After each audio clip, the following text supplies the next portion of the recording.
बड़िया लोग वीडियो बना रहे हैं इस ऊँट के हवाले नाल जिहड़ा सिंध च वाक़या होया है। काफ़ी यूट्यूबर ने वीडियो बनाई। मेरे दोस्तों उसके मालक वास्ते लोगों ने कहा जो वीडियो बनाई होंदे हो तो उसके मालक को की फायदा है। मेरे दोस्तों अज बड़े साडे काबिल एहतराम यूट्यूबर हैं जिन्होंने बड़ी वड्डी ऑफर दी है जी। मेरे दोस्तों उन्होंने ज़बानी भी तुहानूं सुणावांगे।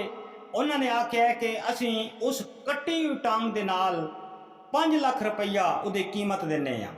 उन्होंने ज़बानी सुनो कि उन्हें केड़ी गल कर है उनके लिए। और मैं उनको ऑफर दे रहा हूं कि ये जो ऊँटनी का बच्चा है जिसकी टांग काटी गई है वो हमें फरोख्त कर दें। और ये उनके लिए मैंने 5 लाख रुपए का चेक बना लिया है। और मैं उनसे गुजारिश कर दोस्तों सुनिए कि अजी तय भी वैसे तो अगर वो सही सलामत होंदा तो फिर उसकी 2.5-3 लाख रुपया कीमत आई, लेकिन असी 5 लाख रुपया कीमत देने। लेकिन शर्त साडी ये है कि साढ़े कोल खुद अपड़ा दो, असी सारा खर्चा जितना भी होया असी जनाब देंगे इस 5 लाख तो अलहदा। बड़ी अच्छी खबर हैगी जनाब उसदे वास्ते।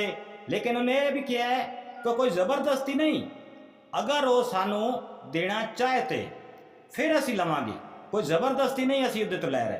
मेरे दोस्तों जदों दी ये वीडियो यूट्यूब ते या दुनिया ते फैली है ना ये ऊँट के वाले नाल, क्योंकि उस रब दे अगे खुद एक फरियाद की आई, रब दे अगे खुद और आई। पहले हो सकता है वो कि जिहड़ा वडेरा आई उतों के इलाके का जिसने टांग वड्डी इनू दब्बा शब्बा मारदा या पैसे शैसे दे के मुँह चुप करांदा, इहदा मुँह चुप करा लैंदा। लेकिन मेरे दोस्तों कि उस ऊँट ने रब अगे खुद फरियाद की रो के ते अल्लाह ने उसकी सुन ली। मेरे दोस्तों तो इस भाईजान ने ये जोड़े यूट्यूबर हैं 5 लाख रुपया ने ऑफर की है कि 5 लाख रुपया साथों ले लवो तो ये ऊँट सान दे दो, असी अपने म्यूजियम के रखना है। छोटी जी वीडियो बनाई है मेरे दोस्तों। अगर वीडियो तुहानूं पसंद लगी हो तो चैनल को लाइक सब्सक्राइब जरूर कर दे। अल्लाह सोने के हवाले अपना ढेर सारा ख्याल रखे। अल्लाह हाफिज़।